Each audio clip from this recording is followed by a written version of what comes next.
In Yeshivas Knesses Chizkiyahu, at that time it was located in Kfar Hasidim, a story takes place about 60 years ago.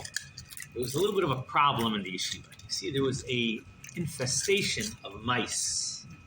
Now, it's never very pleasant when there's mice in your house or in your yeshiva. But today, mice are a bit of an annoyance, right? You don't want mice around your house. They kind of annoy you.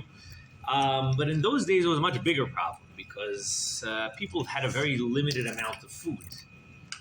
And they didn't have as many storage containers as we have today. Today we have Ziploc bags. We have all these Tupperware plastic storage containers that we keep all our food in.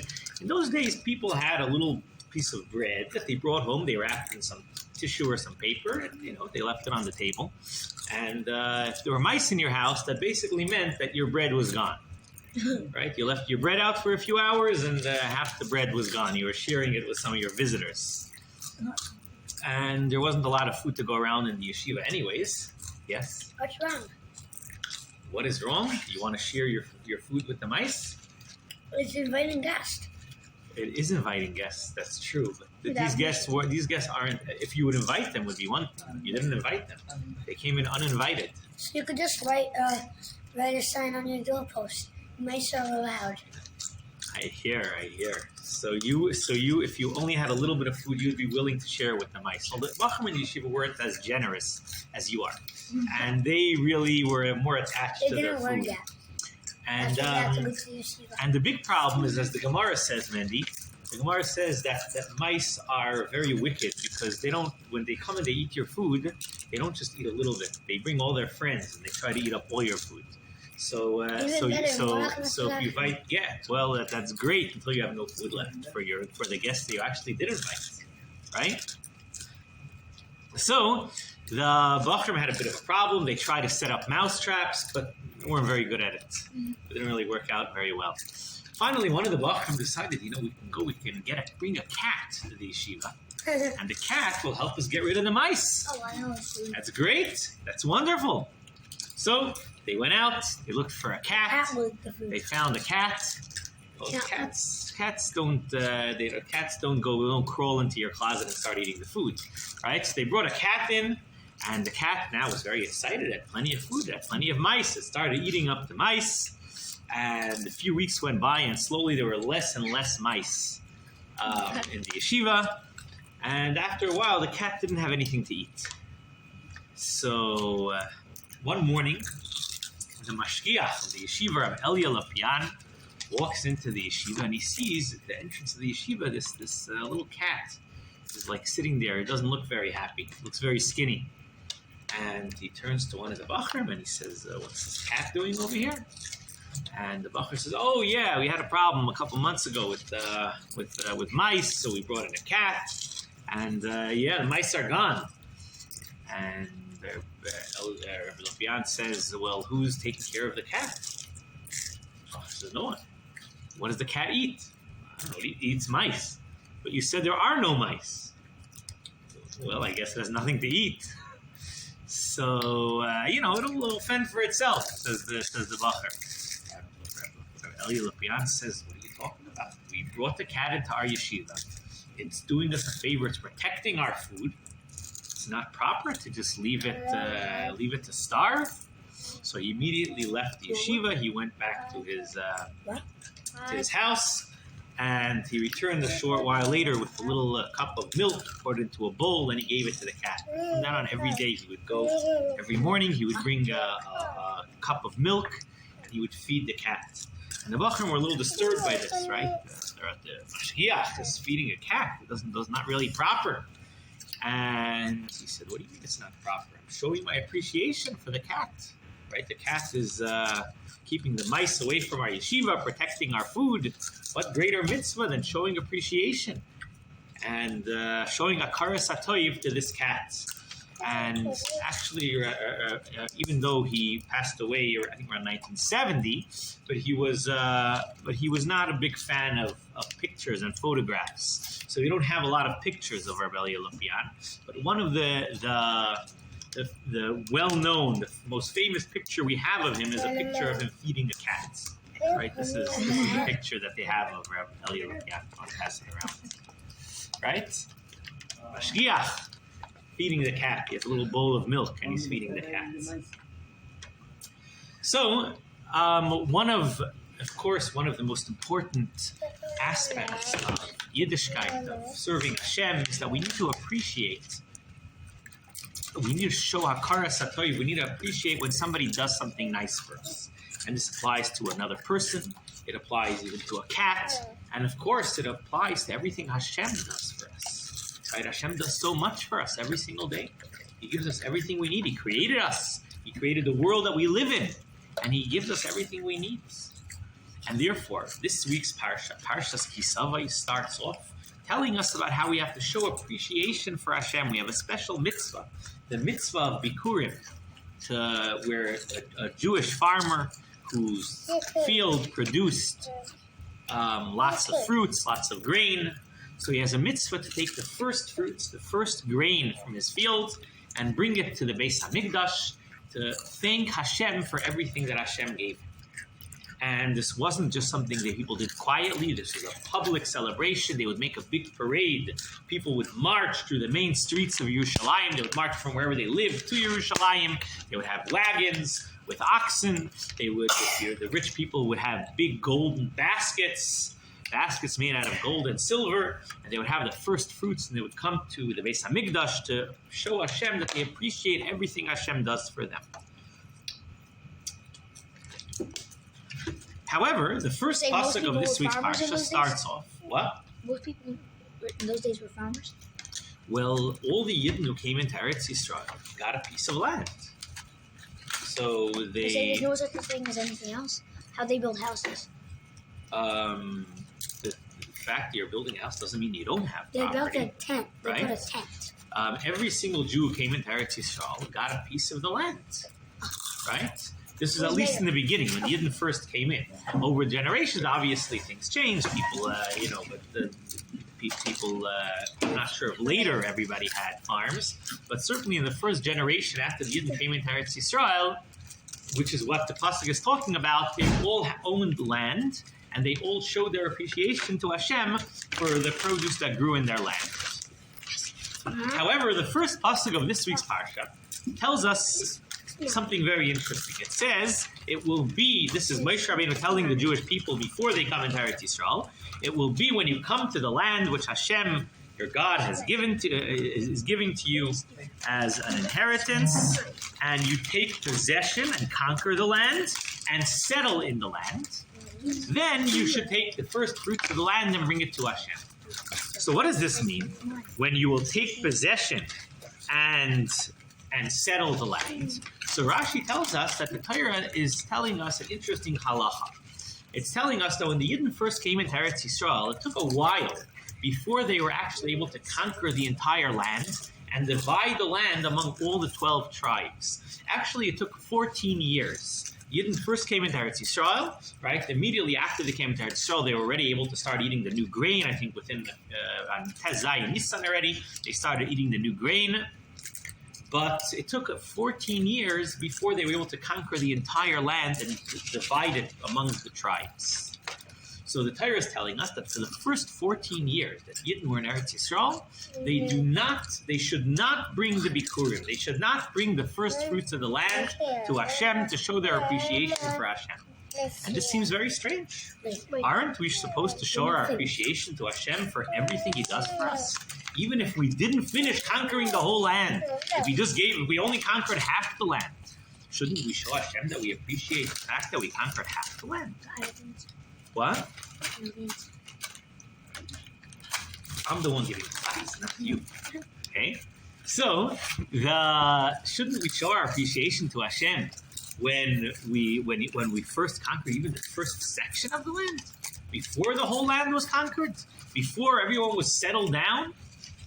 So why does the Torah tell us that they should wait 14 years before they show their appreciation to Hashem and bring the first fruits of Bikurim to Hashem?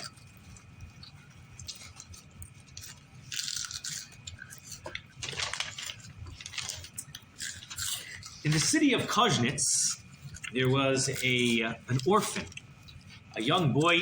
His father passed away. His name was Elimelech, and he lived with his mother, and Baruch Hashem, they had everything they needed. But it was a very difficult time for Jewish people in those days, especially for children. It was a very dangerous time for Jewish children. Elimelech was at this time about 12 years old, and it was a very dangerous time for Jewish children. This took place during the decree of the Cantonist. The Cantonist decree was a decree made by Tsar Nikolai, who decreed that all Jewish children, supposedly, I think it started. There was a general draft in Russia for children at the age of 18, but for Jewish children, there was a special Jewish draft that started at the age of 12.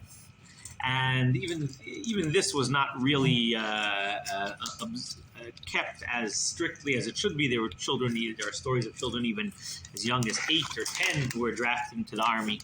But at 12 years old was a time when many Jewish children were drafted into the Russian army.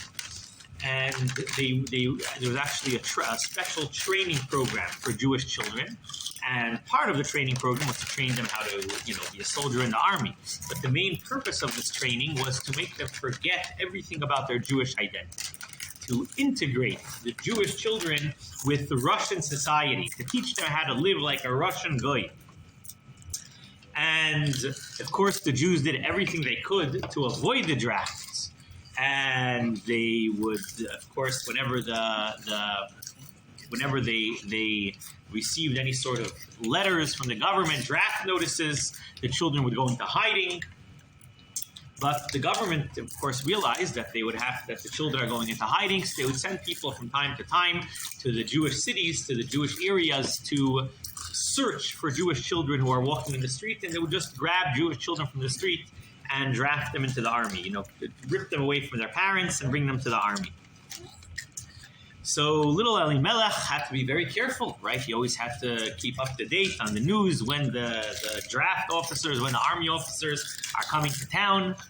And one morning, as Elimelech is getting ready to go to shul, to daven, his mother, Rachel, tells him, Elimelech, I think you should stay home today. I have a bad feeling. And Elimelech says, well, what do you mean? It's a mitzvah to daven, to go to shul. And she says, okay, but be careful, be careful. Okay, Elimelech goes out. He's very careful. He's looking around, and he walks a few streets down, and suddenly on both sides of the streets, he sees Russian soldiers appear. He quickly looks around for a hiding place, but he had already been spotted, and a few soldiers walk over. They grab him, and they say, you're joining the Tsar's army. And they drag him off to the military offices. They process him. They go through, they do all the paperwork. And when he's there's another Jewish boy who's also dragged in. Chaim is also dragged in. He was also caught. And they process both of them, and they put them on a wagon to send them off to the big city, to the big army barracks, wherever the closest army barracks were, to begin their military service. In the meantime, Elimelech's mother, Rachel, was getting very nervous. He didn't come home from shul. So she goes outside looking for him and starts asking people if they saw Elimelech. Nobody saw him, but they say, we saw there were some soldiers who came in and they were taking away Jewish children. And Rachel begins to cry, right? This is her only son. She lost her husband, and now her only son was drafted into the army. This wasn't a 3-year draft like many countries have today. This was a 25-year draft, which basically meant chances were she would never see her son again. She begins crying and screaming. She faints in the middle of the street. People rush over. They revive her, but she's still yelling and screaming, what's going to happen with me? What's going to happen with my life? My life is not worth living. My son was taken away. My son was kidnapped. So she gets up. She finally manages to get up, and she runs to the Koznitz, or Maggid of Yisrael, the Maggid of Koznitz. And she comes in, and she's crying, and she says, Rebbe, you can't let this happen. This can't happen. Hashem cannot allow such a thing. I lost my husband, and the only thing I had in my life, the only thing that gives me energy in my life, the only thing that brings me enjoyment and pleasure in my life is my son, Elimelech. And now he was taken away. Rebbe, you have to help me out. the Rebbe says, okay, I'll daven for your son. And she says, no, you're not going to go daven for my son. I'm not leaving here until you get my son back. So the Rebbe says, okay. He realizes obviously she was talking out of pain. And the Rebbe, as when she came in, the Rebbe was sitting down and he had just prepared himself a coffee. And he says to her, okay. He puts his coffee to the side and he says, listen, I promise you that you're going to soon see your son back. And she says, what does soon mean? When am I going to see him back? And the Rebbe says, listen, I'm not going to drink my coffee until your son comes home. Wow, that's amazing, right? It's hot coffee over there. How long could you wait before drinking coffee, right? So she's sitting there. She's very excited. The Rebbe takes out a sefer. He starts learning. 2 minutes go by, and the Rebbe looks up and he's looking around. He goes to the window. He looks out the window. It's empty. Nobody's there. 5 minutes go by. 10 minutes go by. 15 minutes go by. Rebbe's coffee is getting cold, and still Elimelech hasn't come back. Rachel's getting a little nervous, right? The Rebbe said it's going to be here very soon. 20 minutes, 25 minutes. Finally, after 30 minutes, the door opens. Elimelech walks in with Chaim, the other boy who had just been kidnapped. And the Rebbe looks up and he says to Elimelech, what took you so long? My coffee is cold. Right? Because of you, my coffee is cold. So Elimelech says, I'm so sorry, Rebbe. I didn't realize your coffee was waiting for me. But there's a reason why I'm late. Why are you late? What's your reason? So he says, I'll tell you, we were on the wagon. They just put us on the wagon to travel to the army base, nearby army base. And as I'm sitting on the wagon, I notice right outside the window of the wagon, I see this old man with a white beard. He's just gliding alongside the wagon. He doesn't have a horse or anything. He's just he's just there right next to the wagons. I open up the window and I say, is everything okay?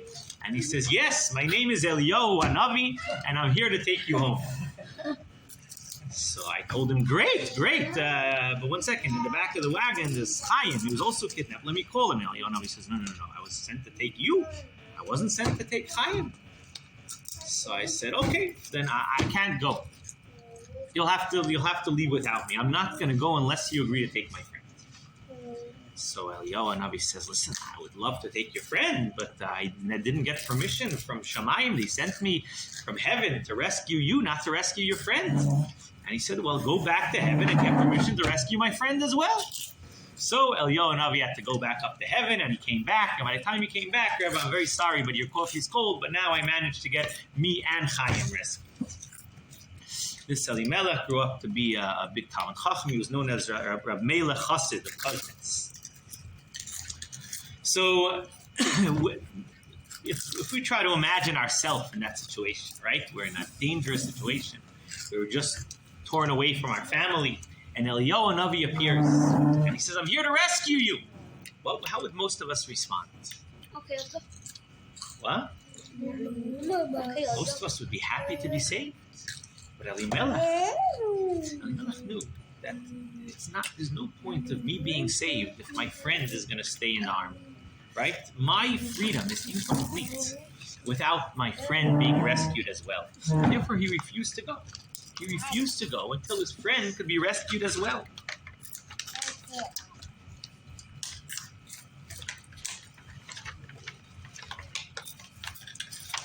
Avram. Avram.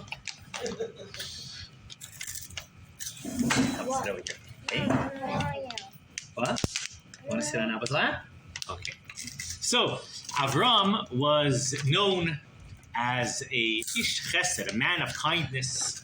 Avram was a simple Jew. He lived in a small town in Poland, and he was known throughout the city that anybody who needed help in any way, whatever it was, whether they needed a place to eat, whether they needed some money, whether they needed help with anything else, they need somebody just to listen to their problems, they were always able to go to Avram's house. Avram's doors were always open to anybody, any stranger who needed anything.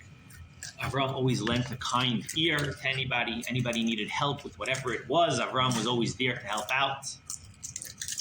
And Avram ran a little store, a little shop. Didn't make a lot of money, but he earned enough to support himself and his family. And most, of course, he spent a few hours a day in his store, but most of his day was spent doing chesed, helping people, doing acts of kindness. One day, Avram is sitting in his store, and he looks outside, and he notices an elderly Jew who a face that was unfamiliar face of an elderly Jew who's walking through the town. Must be a guest in our town. Avram rushes out. He doesn't know who this Jew is. He doesn't realize that this Jew is a big tzaddik, a rebbe who's traveling through their town. And Avram says to this rebbe, he says, you know, you're passing through our town. Do you have a place to stay? Do you have a place to eat? Come to my house, Rebbe. And Rebbe? You knew it was Rebbe? He was an elderly-looking, respectable man, and he says, he calls him. Rebbe? What? You didn't say Rebbe? Maybe he said Rebbe Yit. Or maybe he said Rebbe. Rebbe is a more honorable title, right? So he says, he invites the Rebbe into his house. He gives the Rebbe a place to stay. He gives him food to eat. And the Rebbe sits in his house and he observes as he wasn't the only guest here. There were other guests also who were hungry, who came to Avram's house. After the meal, there was a knock on the door. Somebody comes in. A poor person comes in and asks Avram for help. And the Rebbe is sitting there and watching all the chesed that Avram is doing, all the kindness that he's doing. And the Rebbe is very impressed, right? It's a person who spends most of his day helping people, doing acts of kindness. It's not like he's a rich person, right? Rich people who give a lot of tzedakah, it's nice, but it's not so impressive. But Avram, it's a simple house, simple furniture in his house, he doesn't look very wealthy, simple clothes, but he does everything he could to help his fellow Jew. The Rebbe stays there for a day. The next day, the Rebbe wants to continue on his journey. But before he leaves, he calls Avram over and he says, Avram, I'm very, very impressed by the amount of kindness and the amount of chesed you do, how you dedicate yourself to helping other people. And I'm sure that if Hashem would bless you with wealth, you'll have the ability to help even more people. So I want to give you a bracha that Hashem should bless you with great wealth. Okay? Avram said, thanks to Rebbe. The Rebbe goes on his way, and Avram goes back to his store. And as he comes to the store, there's a long line of people standing in front of his store, all waiting to buy stuff. Wow, okay. Avram goes into the store, and the customers coming in. The whole day, customers are walking in and out. They're making big purchases. And Avram, at the end of the day, he counts up the money. He made like 10 times what he usually makes. It's amazing. The next day, he comes again. And again, there's a whole line of customers there. Everybody coming to Avram's store to purchase different items. And again, Avram makes makes 10 times as much as he usually makes. And this goes on for a couple of weeks. After a while, Avram realizes he has to expand his store. Right? He has so many customers, so many people are buying things from him. He expands his store. He starts contacting bigger suppliers in other towns so he can get more merchandise, more variety in his store. After a couple of months, he realizes he actually he might have to open another branch. His store is so successful. He decides to open a second store. Is he running it? So he had someone helping him in the store, but now that the store is expanding, he had to get a few helpers to manage his store. So Avram now opens a second store, and he gets a manager to run both of his stores, to oversee both of his stores for him. And Avram's getting in contact with big suppliers to start buying large shipments of merchandise. And unfortunately, instead of spending 3-4 hours a day in his store like he used to, now he's involved 8 or 10 hours a day in his store. And it's slowly starting to take up more of his time, right? He has to start worrying about security for his stores. He opens a third store by now, and he starts getting security for his store. He starts he has to start traveling now to different cities to start looking for better merchandise for his store. And he's getting more and more involved, more and more busy. And in the meantime, people are coming to Avram's house. They're knocking on the door, and there's nobody there, right? So Avram sees a bit of a problem. He can't invite guests to his house. He can't be in the house to receive all the guests that are coming. So he hires a secretary to give tzedakah to people. Secretary wants to do his job. So, he gives a little bit of money, but he's not very interested in listening to the people's problems or going out of his way to help them. Meanwhile, Avram is becoming richer and richer, and it's not proper that he should still live in his old simple house. He decides to renovate, build a nice bigger house. So they build a big, beautiful house. And of course, they buy the nicest furniture for the house. They buy expensive paintings they hang up all over the walls of the house, expensive rugs and carpets on the floor. And now Avram starts thinking, I don't want to invite guests into my house. They're going to get mud all over the floor and my fancy new carpets, right? It's not really proper. And so he says, listen, he tells the secretary, we'll prepare some food. You'll give out some food at the door for people who are hungry. They don't need to come into the house, right? And in the meantime, he's spending all of his time on his business, also in his new house. He's buying the nicest furniture. He's going around looking for new paintings to hang up on his walls, right? And he buys this. You walk into his dining room now. He has the big, beautiful table with these chairs, these golden chairs he has, and there's of course nice rugs on the wall with paintings. And there's a big, on one side of the dining room, there's this big, beautiful mirror that goes all the way from the floor to the ceiling. That has this beautiful gold frame around it. And a few years go by, and one day a messenger arrives in the town. This is a messenger from the Rebbe. The Rebbe who had been there a few years earlier. The Rebbe had sent this messenger to Rabbi Avram to get some money for Pidyon Shvuyim. There was a Jew who was thrown into prison, and they needed money to redeem him. And the Rebbe sent this messenger to Rabbi Avram. He told the messenger, Rabbi Avram is a man of kindness, and I gave him a blessing that he should be blessed with great wealth. I'm sure he'll be so happy to help you. The messenger comes to Avram's house. He knocks on the door. The secretary opens up the door, and he says, okay, you're here to collect some money. Here's a couple of rubles. And he says, no, I have to speak to Rabbi Avram. And he says, no, sorry, nobody speaks to Avram. Avram's too busy. Yeah, don't you know he has 10 stores now, right? He's very busy. He has no time to talk to you. And he says, no, I have an important reason. I need to speak to Avram. I was sent by the Rebbe. Listen, I don't know what you're talking about. I don't know you. I don't know your Rebbe. Avram is too busy. And he says, listen, you have to go to Avram. You have to tell him this is, the Rebbe is the one who blessed Avram with all of his wealth. And the secretary's like, listen, Avram's very busy, but I'll see in a couple of hours, maybe when he's going to come by, I'll mention it to him. We'll see what he has to say.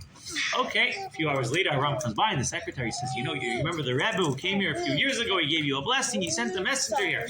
Avram hears this. Wow. The Rebbe sent a messenger. He quickly rushes out to meet the Rebbe's messenger, brings him inside, and he starts showing him around his beautiful house.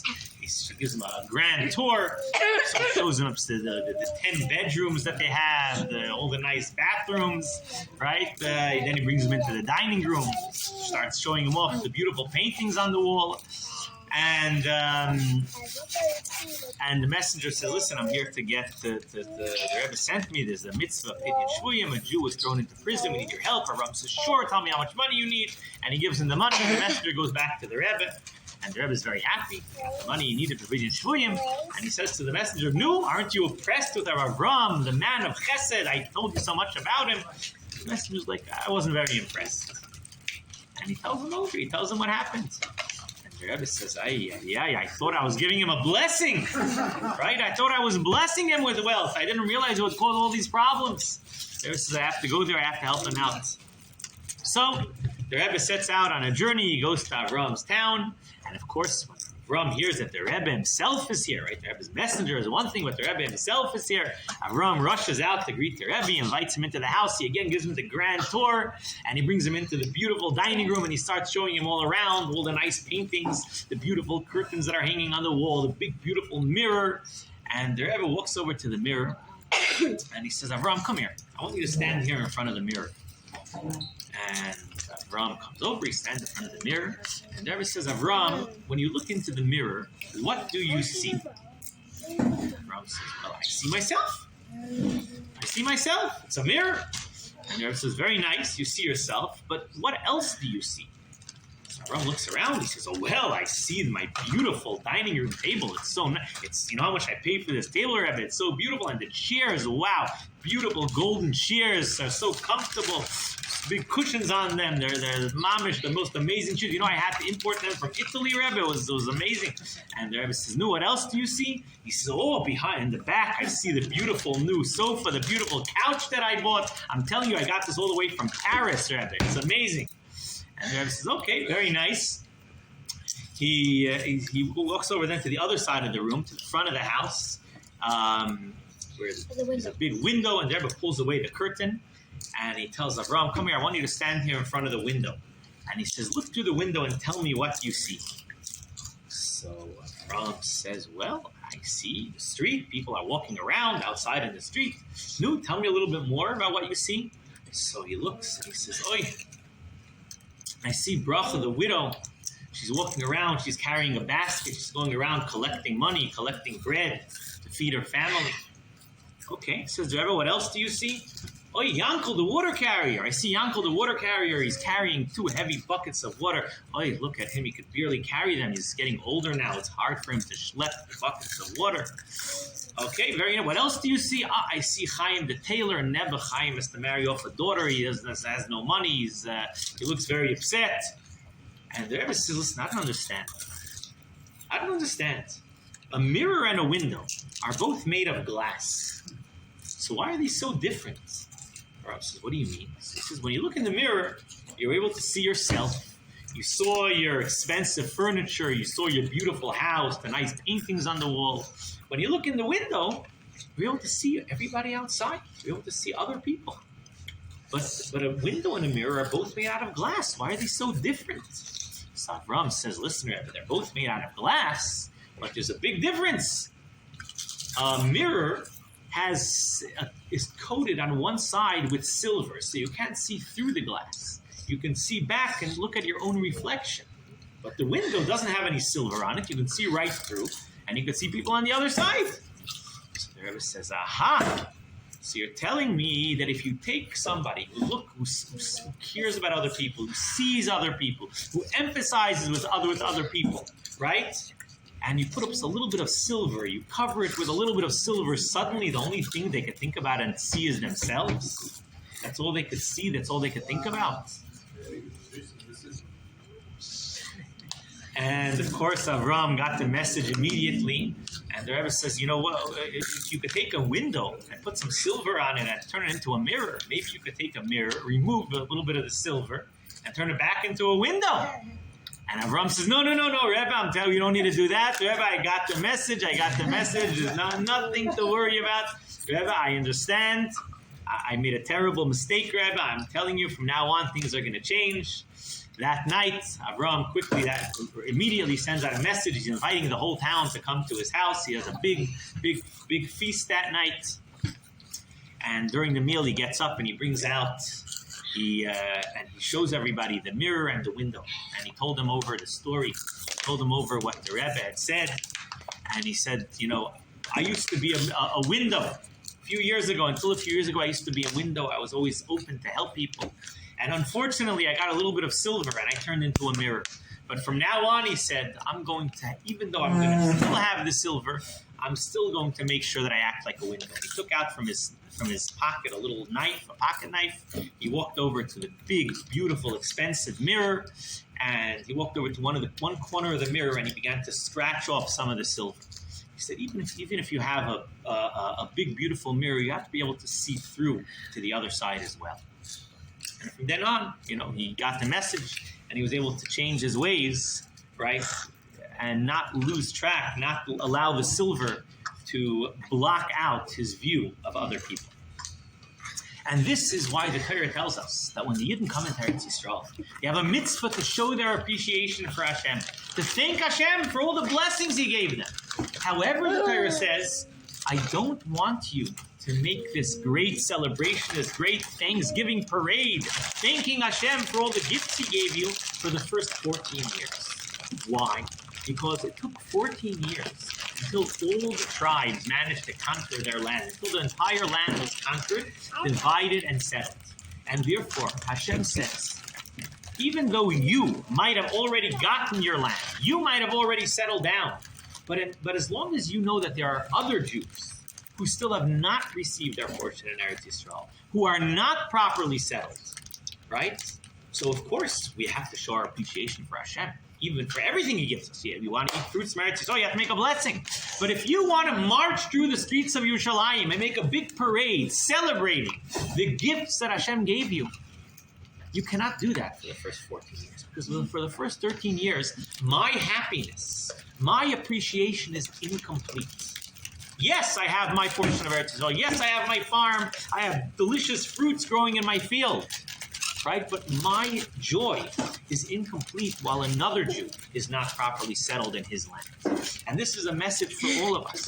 For all of us and at every time in our life, right? Of course, we, on one hand, Hashem gives us so many things, right? And we have to appreciate what Hashem does for us.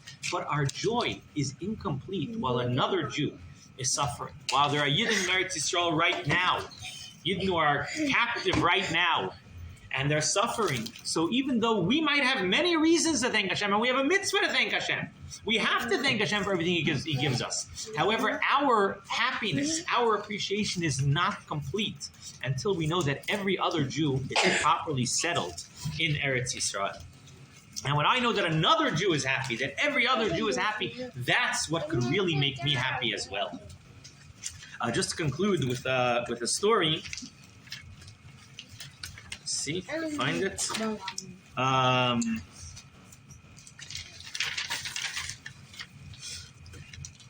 So this is a story about the Vishnitzer Rebbe from London, from Stamford Hill, Rab David Hager.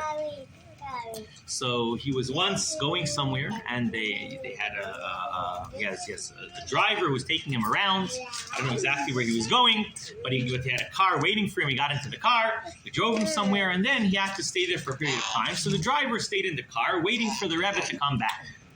And while he's sitting in the car, what's he going to do? He has nothing to do, so he turns on some music. He puts on some CD, and he starts listening to music. So the Rebbe comes back into the car, and the Rebbe hears the music. And the Rebbe says, "Oh, very nice. Who's singing?" So he says it's Mordechai Wardiger, known as Mordechai ben David. Mordechai ben David, right? So the Rebbe says, "Oh, okay, he sings very nice. Mordechai ben David. You know, his name is the exact opposite of my name, because my name is David ben Mordechai. His name is Mordechai ben David. His name is the exact opposite of my name," the Rebbe says with a smile. So the driver, I guess, in an attempt to make a bit of a joke, said, not only is his name the opposite of your name, but his voice is also the opposite of your voice. Right? Not a very good joke, but so the Rebbe smiled and whatever, and they continued going. And later, the driver told over the story to Yisrael Stern, a Vishnitzer Chassid in London, who was a batchen. He was a comedian. He would entertain people at weddings. He would make jokes at weddings to make people laugh, to make the chassan and kala happy. So he figured this is some new material for his jokes, for his comedy. So the next wedding, he got up and he said over the joke. Right? I don't find it very funny, but I guess. I don't know what the Rebbe's voice sounded like, so maybe if I'll be familiar with it, it'll be a little different. But so he got up and he said this joke, and then afterwards he kind of felt bad. You know, it's certainly not a very respectful joke. So he started to regret it, and he decided he's going to go ask the Rebbe for forgiveness. So he went into the Rebbe, and he said, "The Rebbe, you know, I told the Rebbe that he made this joke, and he said, I want to ask the Rebbe for forgiveness. I realized it obviously wasn't respectful, and I want the Rebbe to forgive me." So the Rebbe says to him, "When you said the joke, did people laugh?" And he said, "Yeah, a lot of people laughed." So the Rebbe said, "In that case, I want to ask you that from now on, every wedding you go, I want you to tell over the joke. Because if people laugh because of me, right, then I get credit for making other people happy. So yes, it might not be the most respectful joke. You know, I don't mind if people laugh at my voice a little bit. When other people laugh, that makes me happy, right? That makes me joyous. right? And he asked him to continue saying over that joke at every wedding that he went to. Right? And this is something that we have to realize, right? When another Jew is happy, that's what makes us happy, right? That's what should, our happiness is incomplete unless we can make another person happy as well. So we have to realize in our own lives, right? Of course, many times we're happy over things. We have many reasons to rejoice, but we could only be truly happy if we know that everyone around us is happy as well. If we know that every Jew in the world is happy as well, that's necessary in order for us to be happy. Our happiness is incomplete until every Jew in the entire world is happy as well. Chaim l'chaim. That's going to be when Mashiach comes.